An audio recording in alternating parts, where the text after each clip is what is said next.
সবাই সুস্থ আছেন আশা করছি। তো আজকের ভিডিওটা আপনাদের জন্য যে কত বেশি ইম্পর্টেন্ট সেটা আমি শুধু ভিডিওটা করে বা আমার ভিডিওটা দেখার পরে আপনি আসলে বুঝতে পারবেন আমি আপনার কত বেশি আজকে উপকারটা করতেছি। এটা কেন বলতেছি? কারণ হচ্ছে আমরা যখন ক্যামটাসিয়াতে রেকর্ড করি, .trec ফাইলগুলোকে রেকর্ড করি, তখন ওই ফাইলগুলা কিন্তু আমাদের পিসিতে থেকে যাচ্ছে। আমরা এক্সপোর্ট কিংবা রেন্ডার করার পরও কিন্তু ওই ফাইলগুলো এই পিসিতে থেকে যাচ্ছে এবং সেটা আপনার হার্ড ডিস্কে থেকে যাচ্ছে। সেটা হচ্ছে লোকাল ড্রাইভ যে সি আছে সেটাতে জমা হয়।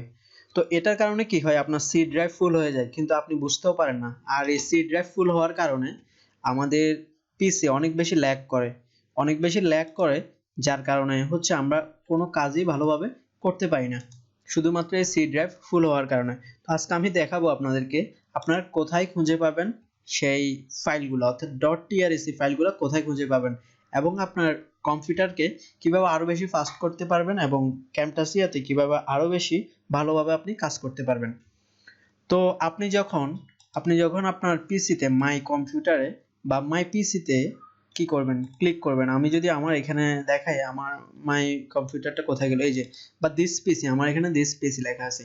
এখানে যখন ক্লিক করবেন আপনি যদি দেখেন আমার এখানে লেখা আছে 196 জিবি ফ্রি 310 জিবির মধ্যে, কিন্তু কিছুক্ষণ পর দেখবেন যে হয়তো আরো 1 জিবি কমে গেছে। আমি কয়দিন আগে এটাকে ক্লিয়ার করছিলাম যার কারণে অনেক বেশি কম দেখাচ্ছে।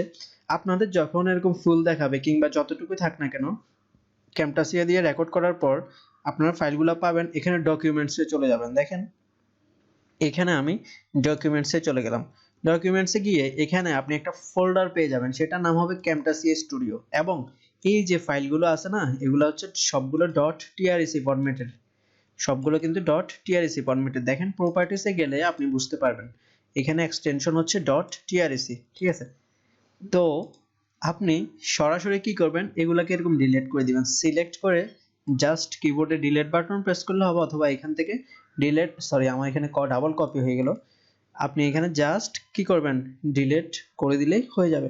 তো আমার তখন 196 জিবি খালি ছিল, এখন আমরা দেখি আমাদের কয় জিবি খালি আছে।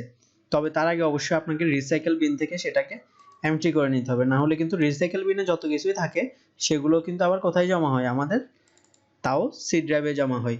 দেখেন ওয়ান কিন্তু, আচ্ছা এখন দেখি, আচ্ছা এখন 1 জিবি আরো বেড়ে গেছে। এতক্ষণ 196 জিবি ফ্রি ছিল, এখন 197 জিবি ফ্রি। তার মানে আমার এই যে ডকুমেন্টসে ক্যামটাসিয়া স্টুডিও ফোল্ডারটাতে যে ফাইলগুলো ছিল এগুলো 1 জিবিরও বেশি আমার স্টোরেজ কনজিউম করে ফেলছে।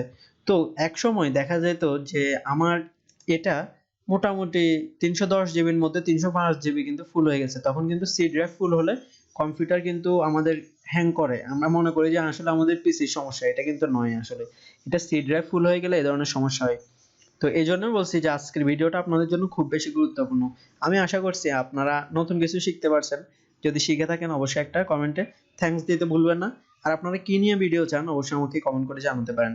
ধন্যবাদ সকলকে, সবাই অনেক বেশি ভালো থাকবেন, সুস্থ থাকবেন।